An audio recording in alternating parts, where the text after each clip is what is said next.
Welcome everyone, Dr. Thor here, and get ready for Gnosis. Well, I want to talk about a very unusual system of martial arts, an internal martial arts that is very unique, and I've never seen any other information on it, and it's called Viking Kung Fu, or the internal arts of runes. Now, the Vikings were a very interesting group of fighters, and their large size and weapons and their techniques made them probably the finest fighting force there ever was. As a matter of fact, they were compared against the samurais in certain statistical data, and ultimately they would beat the samurais just because of their brute force. But there were several different fighting systems now that is known, other than using weapons. Now, first of all, the Vikings had their own system of hand-to-hand combat, which was a form of wrestling, but it went past that for certain groups. Now, there was a type of wrestling called klima, which is the national sport of Iceland still, and for some reason has never been talked about much, but it's a way of grappling. Which is very effective and something that is unknown because it's only been exposed to, or very few people know it unless you're Icelandic, or certain groups know it around Europe, but it's fairly well unknown. And wrestling and grappling isn't one of the more sexier sports, so people tend to get into the Asiatic martial arts, which certainly are interesting and effective, but are they really the best? Well, so many things get pushed ahead because it's culturally based. With the advent of firearms and even edged weapons, all of these things become secondary. But as with a lot of fights, it may get down to physically fighting, grabbing each other, etc.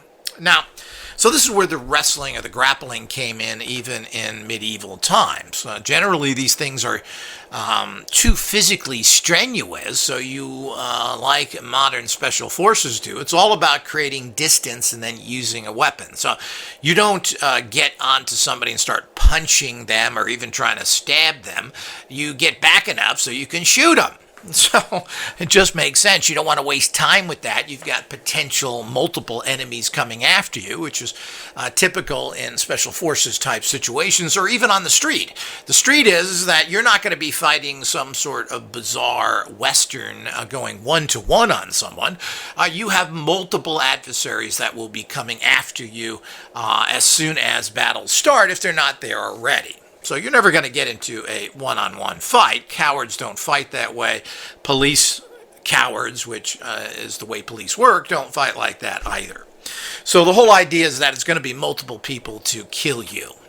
So you have to understand that. So getting into grappling is always a problem, or even martial arts in general. Any martial arts should be working on multiple opponents. And this, of course, is the most difficult type of fighting, but that's the real world. Now, if you're a martial artist that goes and does katas and funny little white outfits, you're an idiot with bare feet. Maybe in Asia they still have bare feet. Maybe they wear little gowns like that as normal. But that's not the real world. And if you practice fighting that way, you're having at a great disadvantage. But my courses in Viking Kung Fu will go into all of this. But what is Viking Kung Fu internal arts really all about? Now, the beauty of this system is that it's kind of neutral. You can use it with any martial arts you're using today. So this is what makes it very powerful to each person. But first of all, it's the use of runic energies. Now, runic energies all have a particular fighting aspect to them. You can use them in different ways. You can use the different postures to fight from, but it's really mostly about drawing in particular energies and then empowering yourself, similar that you would be using chi energies. But the runes are very varied. You have 18 different runes that have 18 different fighting aspects to them. Depending on the situation, you form different hand and body positions, kind of very very instantly. You're not forming them and drawing energy, taking time. This is instant. It's happening in a tenth of a second. You draw the energy and you strike. You draw the energy and you strike. You form a protection. You do what you have to in those particular areas. And each rune is used for this particular purpose. So it's an internal art. And this internal art is used with whatever. So if you're a boxer, you can use that. Now, how would you like to have a super punching ability because you channel that rune into you so that you can strike with it, so that you come on like being hit by a hammer? Or you need to protect yourself, forming a shield because of that. So all of these things can be done and done instantly with either using a simple hand position, body positions, and using your traditional martial arts. So you can use whatever you want. If you're a boxer, taekwondo, whatever it is, kung fu, you use this as an internal art. And of course, to do this, you have to be a rune master. You need to know the runes that is taught by IGOS. You need to have the courses, the basic course, the advanced course, the everything. So you need to know the runes. You need to know the energy, know the body positions, know the Goldars, which are kind of the chants of the rune names, as you do this. Because you can chant while you're fighting. You can call on the energy of a particular rune by calling its name out internally. You could scream it, I guess.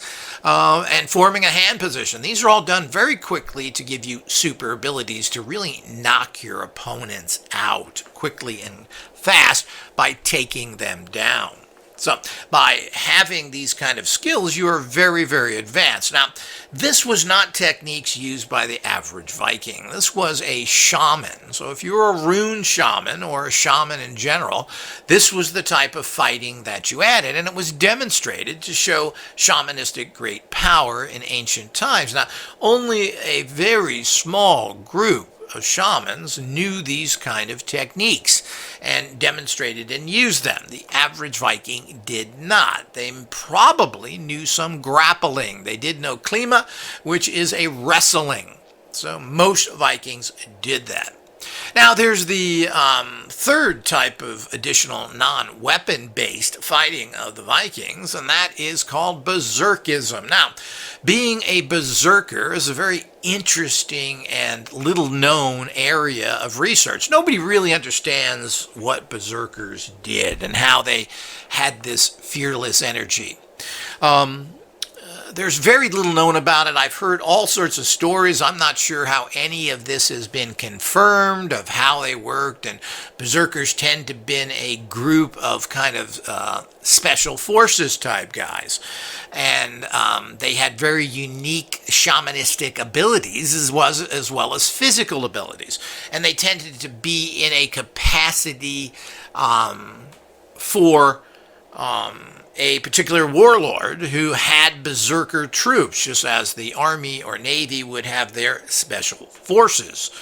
So these are things that are very hard to research to find out what was there. There's some talk that berserkers, of course, lived with others, shared the wife of the person as well, because these were valuable warriors, and that was all part of the actual process, that this was something special given to the top warriors.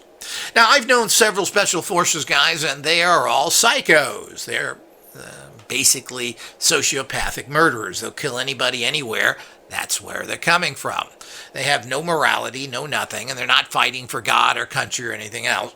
That's all nonsense, because they're smart enough to know that there isn't any right or wrong, particularly with militaries and the U.S. military, who basically kills anybody for corporations. And these special forces also go down and teach people how to torture, rape, and murder.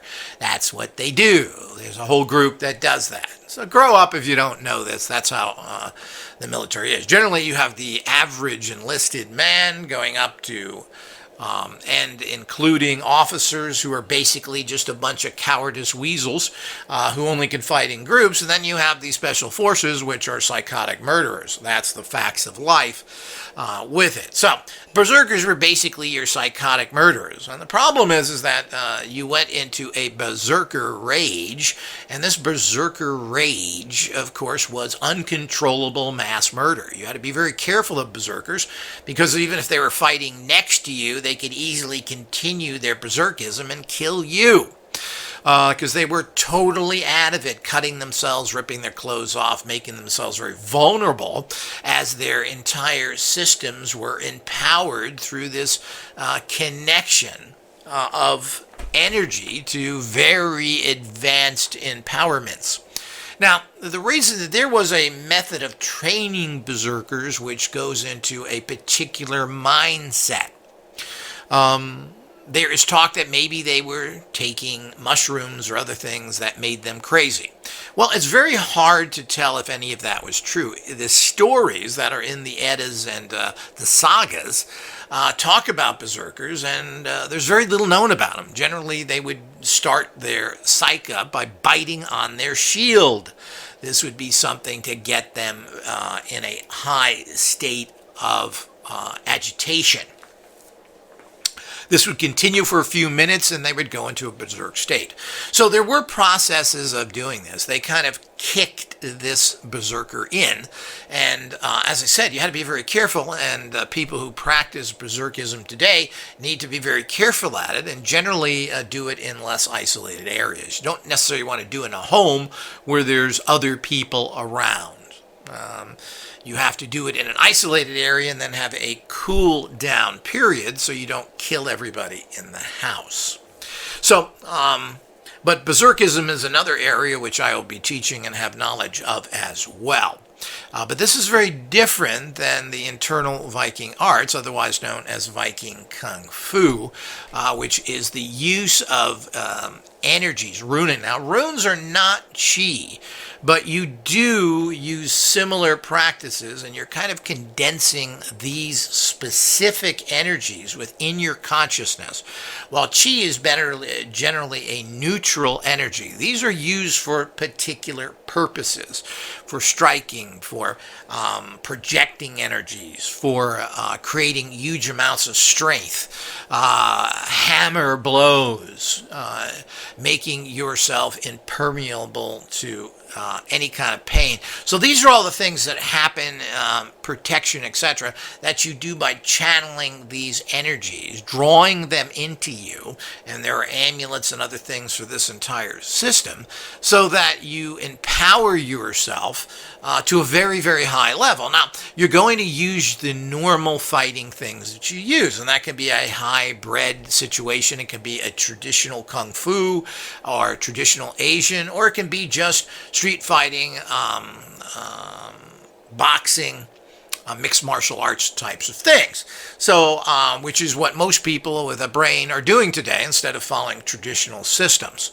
So the whole idea of doing this is giving you that great edge, because you're going to need great edges to go against multiple opponents, as well as get in killing, striking blows immediately, instead of having, because if you're going to have multiple opponents, which you are going to have, you need to kill the first one as soon as possible, because the other ones will be coming, or at least disabling them. This is fighting. This is not martial arts. Let's exercise. Let's bring the women in. Let's dance around in white little goofy outfits. What color is my belt today, Bill? So all this kind of crappy little stupid teachings that idiot Westerners have bought into from Asians who really don't want to teach you to begin with. They don't want to teach, and they're going to teach you a lot of boring, inferior techniques, because that's the way of the world. Nobody shares information with outsiders. But let's not devalue these systems. Basically, learning a martial art is very good because it's going to teach you all the basics.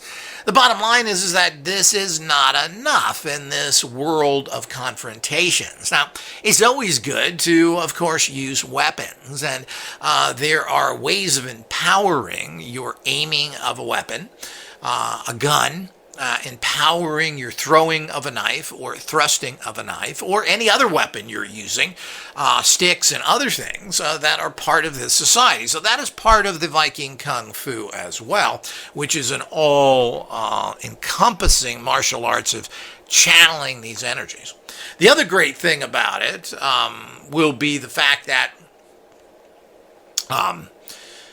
these are powerfully balancing energy. So instead of having the problem, which is the generally the problem with all fighting or battle, is the fear factor that tends to cripple you or even get you killed because you're fearful. When you're doing these, you have overcome fear because you're concentrating on drawing energies in and eliminating your opponent instead of thinking about, am I going to get hurt? There are also advanced warrior practices that few people know about of how to do advanced warrior meditations to eliminate fear. This is all part of the system. Now, I'm working on this book and have been for many years. It's really unknown when this will come out and in its full form, but I thought I would release this information because I think it's very fascinating in general. That this kind of very advanced techniques are out there. You know, people go to the Asian systems because there is not complete systems within the West. And while I think this is great for Asians, I think a lot is lost from Westerners who don't connect with their empowerment systems that come from the West. I think, as in most things in life, or even all things, that a synergistic understanding of life is the way to go. I mean, you combine everything. People who think Bruce Lee is one of the greatest, and certainly Bruce Lee had some very interesting aspects. And one thing about Bruce Lee is that he stopped using traditional systems alone and took techniques from anywhere he could get them. And he literally took techniques from boxing and fencing and dancing and everything else. And this was part of his genius of being a great technician. Of course, we don't know if he really was a fighter because he never really fought. But he certainly was a great technician and had an insight into that. Now, at the time that he did this, apparently, martial arts were pure systems. Don't use any other systems. Don't combine anything. Only use this. Very typical primitive Asiatic thinking. Now, the Asians who are steeped in tradition want to do what their master told them to do, and you never change anything. And of course, there's no better master than my own. So the whole idea is, why would you borrow something from anybody else? Well, that's kind of an idiot way of thinking, but very traditional. By combining into a synergistic system, because there wasn't a classical fisticuff, so to speak, unarmed martial art from the Vikings per se, other than wrestling. But generally, this happened as grappling after battles, or if weapons were dropped, or you grabbed somebody or were wounded where you couldn't wield your weapon. So there wasn't a direct out there, even though there are physical techniques. And of course, the shamans were using these energy techniques while using weapons as well, as I've mentioned. So they would use this with swords and axes and power their shield. So if a weapon hit their shield, it would bounce off. It wouldn't do any damage. So the whole idea is that hitting somebody physically is kind of the stupidest way of fighting there is. You want to always use weapons because that makes deadly damage by using a weapon. A fist generally doesn't do that, even if it's chi empowered, even if it's runic empowered. While there is a greater possibility with runes to kill somebody, especially if you hit them in the proper areas, what you want to do is make sure you empower weapons. Now, the point is that many times it's difficult or not possible to have any weapons where you have to use martial arts in its purest form. But in general, in a world full of guns, it's kind of silly to only be a martial artist. You're most likely going to come up against a gun, particularly in the United States. But you also want to learn how to use runic energy to aim better, to use your weapon faster, quicker, and easier. All of that is included in the course because we live in that world. So if you're not updating your systems to take care of the modern weapon systems, you have an outdated, worthless system, which is so typical of so many other systems. You're going to run around in a ninja outfit? Really? That's not going to create any attention to you. And the point is, you're going to run around with a ninja sword instead of a 45. Well, I'd prefer to have a 45 over a ninja sword. And so the whole idea is that we have to understand that. But is there a value to it? Are edged weapons still valid? They sure are. And they scare the hell out of most people. But having smaller edged weapons is part of anybody's weapons arsenal. You should always have knives and everything else on you, as well as carrying a firearm.